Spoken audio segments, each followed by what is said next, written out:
دوسری روایت میں آتا ہے رسول اللہ صلی اللہ علیہ وسلم نے فرمایا جس نے سورۃ کہف کی ابتدائی آیت تلاوت کی وہ دجال کے فتنے سے محفوظ رہے گا۔ اصل آیت کی حدیث مبارکہ میں سورۃ کہف کو دجال سے بچنے کی ایک وظیفے کے طور پر بتایا گیا ہے۔ اس کا مقصود یہ ہے کہ اس صورت میں چار واقعات بیان ہو رہے ہیں، تو ان چار واقعات کا خلاصہ ہمارے سامنے آتا ہے۔ جو لوگ دنیا کے ظاہر چمک دمک، دنیا کی روشنی، دنیا کا پالو بنا، سازو سامان، اسباب راحت اور دنیاوی اغراض کے پیچھے پڑے رہتے ہیں، وہ اپنی آخرت سے غافل رہتے ہیں۔ یہ مادہ پرست قسم کے لوگ ہوتے ہیں اور ان کی روحانیت مغلوب رہتی ہے۔ ایسے لوگ دنیا کے فتنوں سے نہیں بچ سکتے، وہ ہمیشہ دنیا کے فتنوں کا شکار ہو جاتے ہیں۔ پہلا واقعہ سورہ کہف کے اندر جو اصحاب کہف کا اللہ تعالیٰ نے بیان کیا، وہ ایک کہانی نہیں ہے، ایک قصہ نہیں ہے۔ اللہ رب العزت اس واقعہ سے یہ بتانا چاہتے ہیں کہ کیوں اللہ کے نبی نے تمہیں یہ بات کہی ہے کہ سورہ کہف پڑھنے والے پر دجال قابو نہیں پا سکے گا۔ انسانی تاریخ کا بدترین فتنہ، سب سے بڑا فتنہ اور سب سے بڑا فتنہ پرور دجال بھی جس مومن پہ قابو نہیں پا سکے گا، وہ صرف سورہ کہف رٹنے والا پڑھنے والا نہیں، وہ اپنے اندر اصحاب کہف کے اوصاف پیدا کرنے والا مومن ہوگا۔ وہ اپنا ایمان ایسا بنانے والا مومن ہوگا جیسا کہ اصحاب کہف کا ایمان تھا۔ اصحاب کہف نے کیا کیا؟ اب ان کے سامنے دو راستے تھے۔ ظالم بادشاہ شرک کرواتا تھا، مشرکوں کا دور دورہ تھا، اور بعض لوگ اس کے ڈر کی وجہ سے، خوف کی وجہ سے، نہ چاہتے ہوئے بھی شرک کے اندر مبتلا ہوتے تھے۔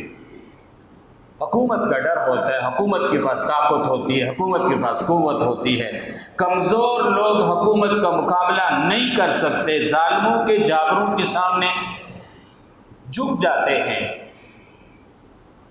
چند جوانوں کے دل میں اللہ نے یہ بات ڈالی کہ ہمارا بادشاہ ظالم ہے، ہمارا نظام کفر کا ہے، اور یہ ہم سے اللہ کو چھڑوا کر معبودان باطلہ کی عبادت اور پرستش کرواتا ہے، بتوں کی پوجا کرواتا ہے، یہ تو غلط بات ہے۔ ہمارا الہ اور معبود تو اللہ ہے، اللہ کے سوا کائنات میں کوئی الہ نہیں، کوئی حاجت روا نہیں، کوئی مشکل کشا نہیں، کوئی نفع نقصان کا مالک نہیں، کوئی عزت ذلت دینے والا نہیں، کوئی رازق نہیں، کوئی موت اور حیات کا مالک نہیں۔ انہوں نے کہا ہم تو ان معبودان باطلہ کو نہیں مانیں گے۔ اب اس کے نہ ماننے پر ان کے سامنے مشکلات کے دروازے کھل گئے۔ بادشاہ نے ان کو قتل کی اور سولیوں پہ لٹکا دینے کی دھمکی سنا دی کہ تمہیں 1 ہفتے کی مہلت دیتا ہوں، توحید سے باز آ جاؤ، قوم کے دین پر آ جاؤ، ورنہ تمہیں قتل کر دیا جائے گا، سولیوں پہ لٹکا دیا جائے گا۔ اب ان کے سامنے دو راستے تھے۔ ایک دنیا کا راستہ تھا جس میں ان کی زندگی کو تحفظ بھی تھا، ان کے لیے ساز و سامان بھی تھی، راحت بھی، نوکریاں بھی، ملازمتیں بھی، اپنے گھروں میں بیوی بچوں کے ساتھ، ماں باپ کے ساتھ، قوم قبیلے میں آسائش بھری زندگی تھی۔ لیکن دوسری صورت میں جب قوم کے دین پر نہیں چلیں گے، بادشاہ کی بات نہیں مانیں گے، شرک نہیں کریں گے، پھر ان کے لیے خطرات ہی خطرات تھے۔ سب سے بڑا خطرہ ان کی جان کو تھا، مار دیے جائیں گے، قتل کر دیے جائیں گے، سولیوں پہ لٹکا دیے جائیں گے، زندگی جینے کا حق چھین لیا جائے گا، زندہ رکھا تو جیل میں ڈال دیا جائے گا۔ طرح طرح کے مصائب اور تکلیف اور پریشانیاں تھیں ان کے سامنے۔ لیکن میرے دوستو، انہوں نے ایمان کو بچانے کے لیے ظاہر اور اسباب کو چھوڑ دیا، سامان راحت اور تعیش بری زندگی کو چھوڑ دیا، یہاں تک کہ ایمان کو بچانے کے لیے اپنی زندگیوں کو داؤ پہ لگا دیا۔ فیصلہ کر لیا کہ بادشاہ کی بات نہیں مانیں گے، قوم کے دین پہ نہیں چلیں گے، شرک نہیں کریں گے، پتھر کی مورتیوں کی پوجا پاٹ اور پرستش نہیں کریں گے، رب واحد کی ہی بندگی کریں گے، اور اللہ کے ساتھ ایسا کامل ایمان اور ایسی امید اور توقع باندھ کر نکل گئے کہ بادشاہ کیا ہوتا ہے، ہمارا رب تو ساری کائنات کا بادشاہ ہے، وہ انسانوں کو نہیں، وہ پتھر کے اندر کیڑے کو بھی رزق دیتا ہے، ساری کائنات کا خالق ہے، ساری کائنات کا مالک ہے، تمام مخلوقات کو رزق دیتا ہے، عزت اس کے ہاتھ میں ہے، ذلت اس کے ہاتھ میں ہے، موت و حیات کا مالک وہ ہے، بادشاہ اور حکومت نہیں ہے۔ گویا انہوں نے مادیت کا راستہ چھوڑا، اللہ پہ توکل کیا، اللہ پہ بھروسہ کیا۔ ذرا سوچیں، 7 لوگ ڈٹ گئے، قوم کی بات نہیں مانیں گے، بادشاہ کی بات نہیں مانیں گے، حکومت کی بات نہیں مانیں گے۔ سوچیں کیا موازنہ ہے، 7 آدمی پوری حکومت کے مقابلے میں آ گئے۔ وہ ایمان تھا نا، ایمان کی طاقت مومن میں اتنی بڑی طاقت ہوتی ہے، روحانی قوت مومن میں اتنی بڑی قوت ہوتی ہے، دنیا کی کوئی طاقت مومن کے ایمان اور اس کی روحانی قوت کا مقابلہ نہیں کر سکتی۔ ایک ایسا ہتھیار ہے بندہ مومن کے پاس، ایمانی اور روحانی قوت کا، جس کا توڑ شیطانی دنیا کے پاس نہ ماضی میں تھا، نہ آج ہے، نہ قیامت تک ہوگا۔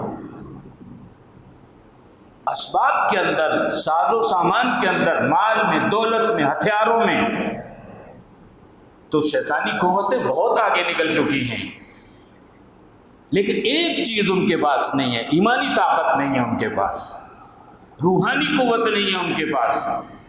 تو دنیا میں جس مومن کے پاس ایمان کی طاقت اور روحانی قوت ہوتی ہے، وہ بہت بڑی طاقت ہوتا ہے، بہت بڑی قوت ہوتا ہے۔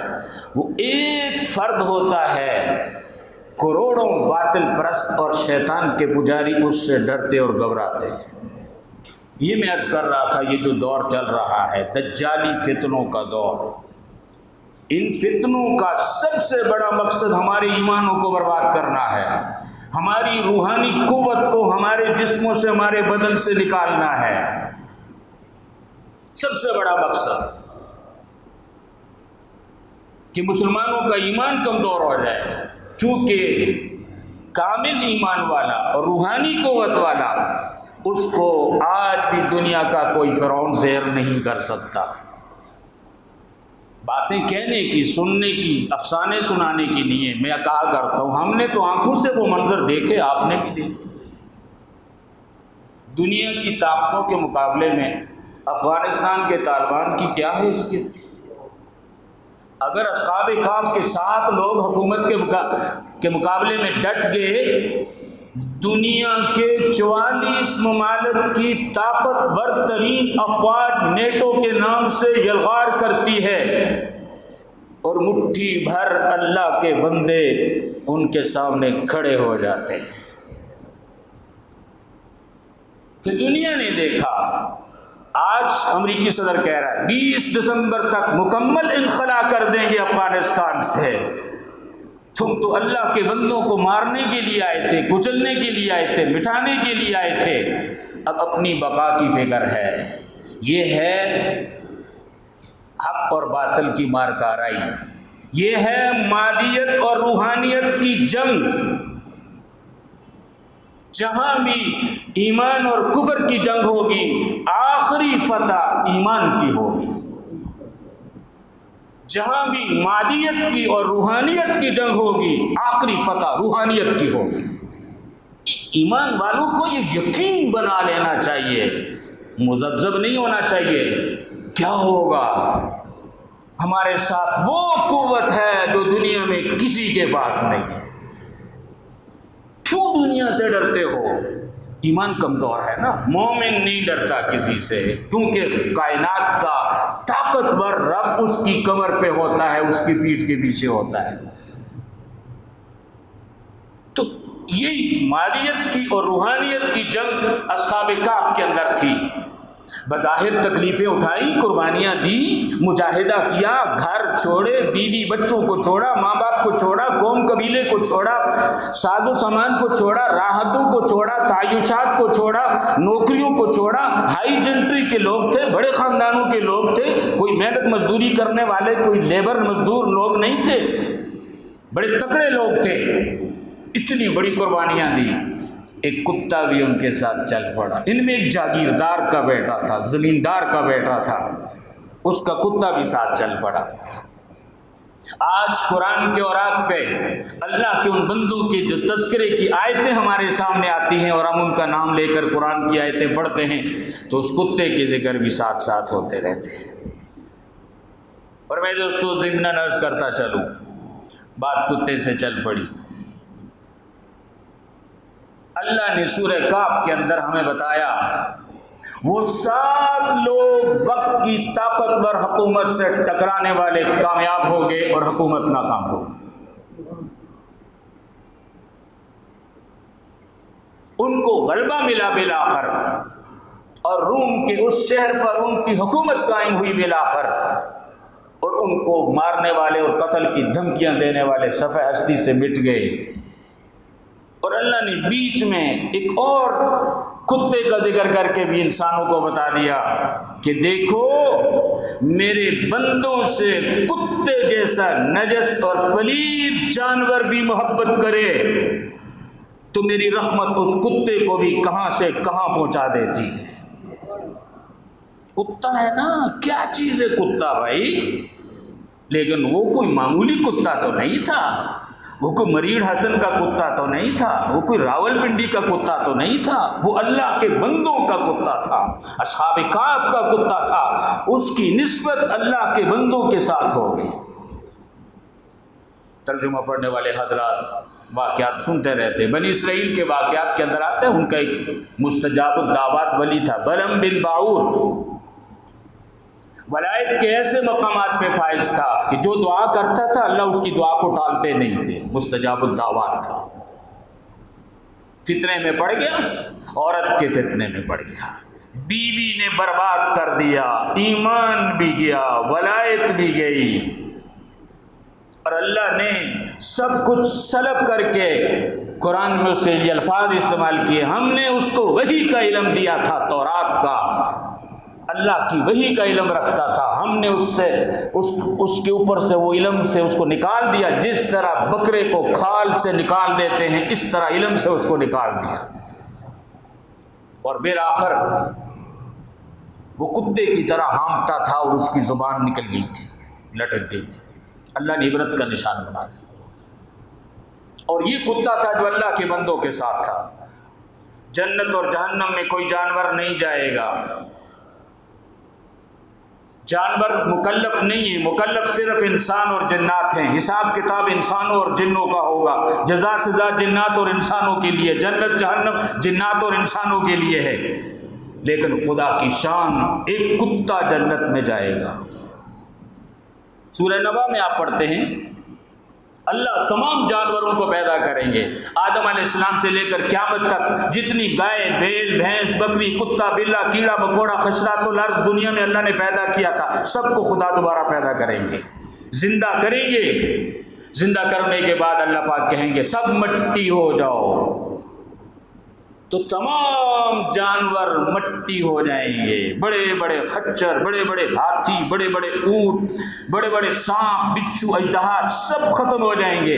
اس دن کافر کہیں گے یا لیتنی کنت ترابا، ہائے کاش آج ہم بھی ان جانوروں کی طرح مٹی ہو جاتے، ہمارا حساب کتاب نہ ہوتا، ہم جہنم میں نہ جاتے۔ لیکن علماء تفسیر فرماتے ہیں اصحاب کہف کا کتا جنت میں جائے گا، لیکن کتے تو جنت میں نہیں جا سکتے، تو یہ کیسے جائے گا؟ اللہ پاک بلم بن بعور بنی اسرائیل کے اس مستجاب الدعوات ولی جو گمراہ ہوا، اللہ اس کی انسانی شکل اس کتے کو دے کر جنت میں بھیجیں گے اور اس کتے کی شکل بلم بن بعور کو دے دیں گے۔ وہ کتے کی شکل میں جہنم میں جائے گا اور یہ کتا انسان کی شکل میں بلم بن بعور کے روپ میں جنت میں جائے گا۔ تو اللہ فرماتے ہیں مجھ پر ایمان رکھنے والے، اپنی روحانیت کو غالب رکھنے والے، دنیا کی چمک دمک کو نگاہوں میں نہ لانے والے، میری خاطر میری رضا کے لیے دنیا کی نعمتوں کو جوتی کی نوک پہ مارنے والے، مجھ پہ توکل اور بھروسہ کرنے والے، میں اپنے بندوں کی ایسے مدد کیا کرتا ہوں جیسے اصحاب کہف کی ہے میں۔ اور پھر ایسے بندوں کے لیے صرف میری مدد اور نصرت نہیں اترتی، میرے ایسے بندوں سے جو محبت کرتا ہے میں اس کے درجات بھی بلند کر دیتا ہوں۔ وہ محبت کرنے والا اگر کتا ہوگا اس کے درجات بھی بلند ہوں گے۔ تو اگر کتے کو اللہ کے بندوں سے محبت کا یہ اعزاز اللہ نے دیا ہے، تو میرے دوستو انسان اگر اللہ کے نیک بندوں سے محبت کریں گے تو ان کا کتنا بڑا مقام ہوگا۔ رسول اللہ صلی اللہ علیہ وسلم کی حدیث آپ سنتے رہتے ہیں، اللہ کے نبی نے فرمایا المرء مع من احب، انسان قیامت کے دن اس کے ساتھ ہوگا جس سے دنیا میں محبت کرے گا۔ جس کو نیک لوگوں سے محبت ہوگی، اللہ والوں سے محبت ہوگی، اللہ والوں سے عقیدت تعظیم رکھتا ہوگا، اللہ والوں کی صحبت میں رہتا ہوگا، قیامت میں بھی وہ اللہ والوں کے ساتھ ہوگا۔ جو برے لوگوں کے ساتھ، اللہ کے باغیوں کے ساتھ، اللہ کے نافرمانوں کے ساتھ دنیا میں محبت کرے گا، اس کا انجام بھی آخرت میں خدا کے باغیوں کے ساتھ ہوگا۔ بہرحال اصحاب کہف فیصلہ کر دیا کہ ہم دنیا اور دنیا کی نعمتوں کو ٹھکرا دیں گے، اللہ کی ذات اور اللہ کی بندگی کو نہیں چھوڑیں گے۔ نکل گئے، غار میں جا کر لیٹ گئے۔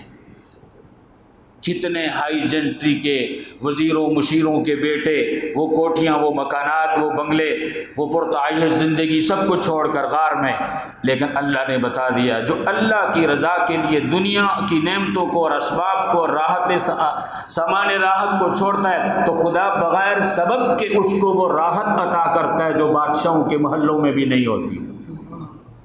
اللہ نے اپنے ان بندوں کو اس غار میں وہ لذت بھری زندگی عطا کی جو بادشاہ کو شاہی محل میں بھی نہیں ملتی۔ وہاں جا کر بیٹھ کے اللہ اللہ کرنے لگے، زاد راہ توشہ چند دن میں ختم ہو گیا، بھوک ستانے لگی تو اللہ پاک نے ان کو سلا دیا۔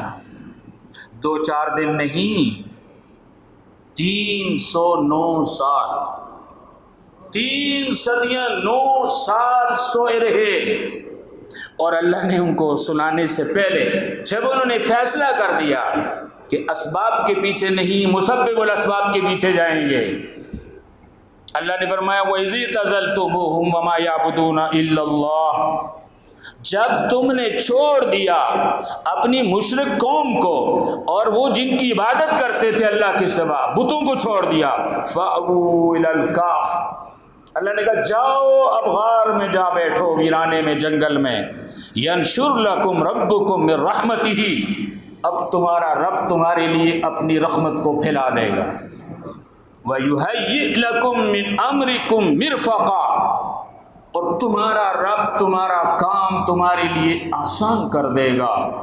میرے دوستو آنکھیں بند کر کے تصورات کی دنیا میں سوچو، اتنے بڑے خطرات کو مول لے کر زندگیوں کو رسک پہ لگا کے بغاوت کر کے جب وہ نکل رہے تھے، پکڑے جانے کے خطرات بھی تھے، لمبے واقعات نہیں، میں بات کو مختصر کرتا ہوں، بہت سے خطرات تھے لیکن کسی کی پرواہ نہیں کی۔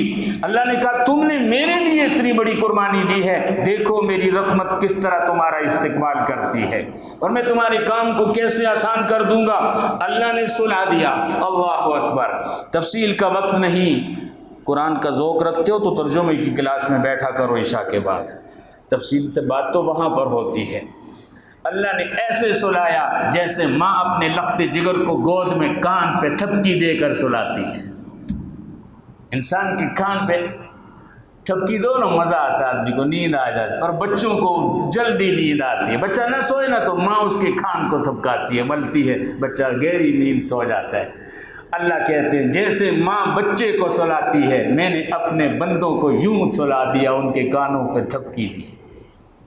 اب 309 سال سوئے رہیں گے تو ان کے جسم گل نہیں جائیں گے، سڑیں گے نہیں، مٹی نہیں کھائے گی، کیڑے نہیں پڑیں گے؟ اللہ کہتے ہیں ہم ان کو الٹتے پلٹتے رہے، وہ زندہ نہیں تھے، نیند طاری کر دی، لیکن ہم ان کو الٹتے پلٹتے رہے کہ ان کے جسم گل سڑ نہ جائے۔ گرمی سردی بھی ہے، اللہ کہتے ہیں ہم نے سورج کو منع کر دیا کہ اس پہ دھوپ نہیں لگانی، نہ طلوع کے وقت نہ غروب کے وقت۔ گرمی کی حدت اور شدت اور حرارت سے بھی ان کو بچایا، سلائے رکھا۔ 309 سال کے بعد جب اللہ کے بندے اٹھے، پھر وہی کیفیت تھی جو سوتے وقت بھوک لگی ہوئی تھی۔ بھوک نے تنگ کیا، کہنے لگے بھائی ایک بندہ شہر جائے کھانا لے کر آئے، لیکن خیال کرنا کسی کو پتہ نہ چلے، چپکے سے جانا ہے، چونکہ انہوں نے تو اعلان کیا ہوا تھا نا۔ چونکہ یہ لوگ جب نکلے تلاش بسیار کے بعد نہ ملے، اشتہاری قرار دے دیا گیا۔ ان کو قرآن نے اصحاب کہف بھی کہا ہے اور اصحاب رقیم بھی کہا ہے، تختی والے۔ جس طرح تھانوں میں اشتہاری لوگوں کی فہرست ہوتی ہے، بادشاہ کے محل میں ایک تختی کے اوپر ان کے نام لکھ دیے 7 لوگوں کے، یہ 7 لوگ حکومت کو مطلوب ہیں، باغی ہیں حکومت کے، جہاں جس وقت بھی ملے ان کو پکڑ کے سزائے موت دی جائے گی۔ ان کے نام لکھے ہوئے تھے شاہی محل کے اندر۔ ڈر رہے تھے، ایک ساتھی کو بھیجا پاکیزہ کھانا لے کر آنا، کسی مشرک کا نہ لے کر آ جانا۔ ساتھی شہر میں گیا، کھانے کے لیے ہوٹل والے کو سکہ دیا، تو وہ کبھی سکے کو دیکھتا ہے کبھی اس کے منہ کو دیکھتا ہے، کہتا ہے یہ کہاں سے لائے ہو؟ اس نے کہا بھائی میرا اپنا پیسہ ہے۔ کہا تیرا پیسہ کہاں سے آیا؟ اس سکے کو تو 300 سال گزر گئے ہیں، یہ 3 صدیاں پرانا سکہ ہے۔ وہ پریشان ہو گیا، یہ کیا کہہ رہا ہے؟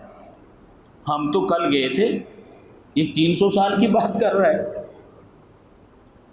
اس نے دکاندار کو کہا ادھر آؤ بھائی، یہ بندہ کھانا لینے کے لیے آیا، دیکھو اس کے پاس پرانے زمانے کا سکہ، وہ کافروں کے دور کا سکہ ہے، مشرکوں کے دور کا سکہ ہے، فلاں ظالم بادشاہ کے دور کا سکہ ہے۔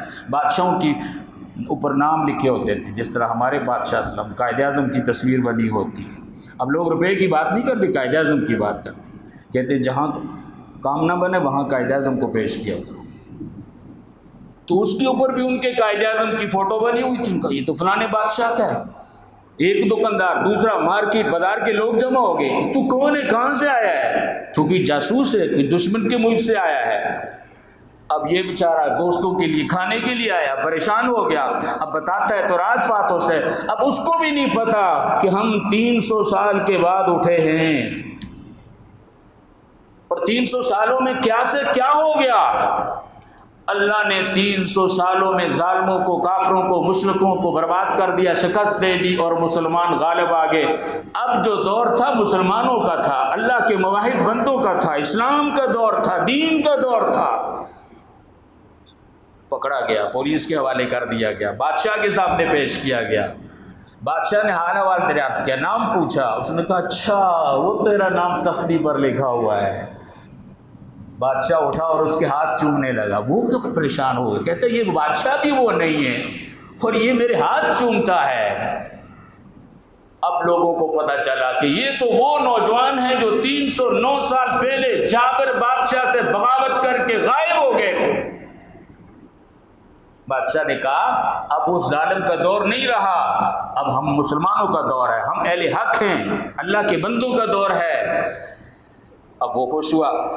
اب بادشاہ نے اعلان کر دیا کہ اصحاب کہف کا پتہ چل گیا ہے، مل گئے ہیں، زندہ ہو گئے ہیں۔ اب بڑے بڑے لوگ لشکر تیار ہو گیا ان کی زیارت کے لیے، کل کے زیرو آج کے ہیرو، کل کے باغی آج کے عظیم لوگ بن گئے۔ کل ان کو پکڑنے کے لیے ان کے پیچھے پولیس تعاقب کر رہی تھی، اصحاب کہف کو تلاش کرو، ان کو قتل کیا جائے گا۔ آج ان کی زیارت کے لیے بادشاہ، وزراء، بشراء، بڑے چھوٹے لوگ عوام ان کی درشن کے لیے بے قرار، جوک در جوک لوگ اس پہاڑ اور غار کی طرف دوڑنا شروع ہو گئے۔ اصحاب کہف، یہ ہے روحانیت اور مادیت کی جنگ۔ روحانیت کو اللہ ایسے قوت عطا کرتے ہیں اور مادیت ایسے برباد ہوتی ہے۔ ایمان کی قوت والوں کو یوں اللہ پاک فتح عطا فرماتے ہیں اور کافروں اور مشرکوں کو یوں اللہ ذلیل اور رسوا کرتے ہیں۔ اس لیے اللہ پاک نے، اللہ کے نبی نے کہا سورہ کہف پڑھا کرو، اصحاب کہف کے واقعہ پہ غور کیا کرو۔ 7 لوگوں نے ظالم جابر بادشاہ سے ٹکر لے کر خدا پہ بھروسہ کر کے جنگل میں غار میں جا بیٹھے، خدا نے ان 7 کو کامیابی سے ہنقرار کیا اور ظالم بادشاہ کو حکومت سمیت ناکام کر دیا۔ اللہ کے نبی نے کہا اگر تم بھی قیامت سے پہلے آنے والے دجال سے بچنا چاہتے ہو تو تمہیں اصحاب کہف کے نقش قدم پہ چلنا ہوگا، اپنا ایمان ایسا بنانا ہوگا جیسا ان نوجوانوں کا ایمان تھا، خدا پہ ایسے توکل کرنا ہوگا جیسے انہوں نے توکل کیا، اللہ پہ ایسے بھروسہ کرنا ہوگا جیسا انہوں نے کیا۔ اور یاد رکھو اگر تمہارا ایمان، تمہاری روحانیت، تمہاری ایمانی طاقت اور قوت اس معیار کی پیدا ہو گئی تو دنیا میں لاکھوں دجال آ جائیں وہ تم پہ قابو نہیں پا سکیں گے اور تم دجال کے فتنے سے بچ سکو گے۔ تو دوستو میں نے یہ بات اس لیے شروع کی کہ میں اور آپ دجالی دور سے گزر رہے ہیں۔ دجال کے کارندے، دجال کے ایجنٹ، دجال کی فوجیں، دجال کے لشکر دنیا میں پھیلے ہوئے ہیں۔ حق کو مٹانے کے لیے دجال سرگرمیوں کے اندر لگا ہوا ہے۔ اگر آپ اپنی اولادوں کو دجال کے فتنوں سے بچانا چاہتے ہو تو اپنے ایمانوں کو مضبوط کرو، اپنی روحانیت کو، اپنی مادیت پہ غالب رکھو، اللہ پہ ایمان، توکل، بھروسہ اصحاب کہف کی طرح کا رکھو۔ انشاءاللہ اس دور کے دجال نہ آپ پہ قابو پا سکیں گے، نہ آپ کی نسلوں پہ قابو پا سکیں گے اور آپ ان کے فتنوں سے محفوظ رہیں گے۔ لیکن اگر ایمان صرف لسٹوں میں عبداللہ بن عبد السلام، زبیر بن عبداللہ ہو گیا تو پھر نام نہاد مسلمان دجال سے نہیں بچ سکیں گے۔ آج مسلمانوں کی اکثریت دجالی رنگ میں رنگی جا رہی ہے۔ یہ آپ، میری بہنیں، آپ کی بہنیں، ہماری بیٹیاں ہیں جو کہہ رہی ہیں ہمارا جسم ہماری مرضی۔ یہ ہندو نہیں ہے، یہ سکھ نہیں ہے، یہ یہودی اور عیسائی نہیں ہے، یہ پاکستان کی وہ مسلمان ماں، بہن اور بیٹیاں ہیں جو دجالی فتنے کا شکار ہو چکی ہیں۔ اپنی اولادوں کو بچانے کے لیے ایک واقعہ آپ کے سامنے عرض کیا، 3 واقعات اور ہیں اس کے اندر۔ دوسرا واقعہ ہے 2 دوستوں کا، صرف آپ کے ذہن میں خاکہ ڈال کے اجازت چاہتا ہوں۔ ایک مالدار تھا، ایک غریب تھا۔ ایک کے پاس بڑے قیمتی باغات تھے، دوسرے کے پاس کچھ نہیں تھا۔ وہ مالدار کو اپنی دولت اور مال پہ بڑا گھمنڈ تھا، غریب کو اپنے ایمان پہ بڑا فخر تھا۔ ان کا واقعہ انشاءاللہ اگلی نشست میں بیان کیا جائے گا۔ اللہ پاک مجھے آپ کو، پوری امت کو دجالی فتنوں سے بچنے کی توفیق عنایت فرمائے۔ وآخر دعوانا ان الحمد للہ رب العالمین۔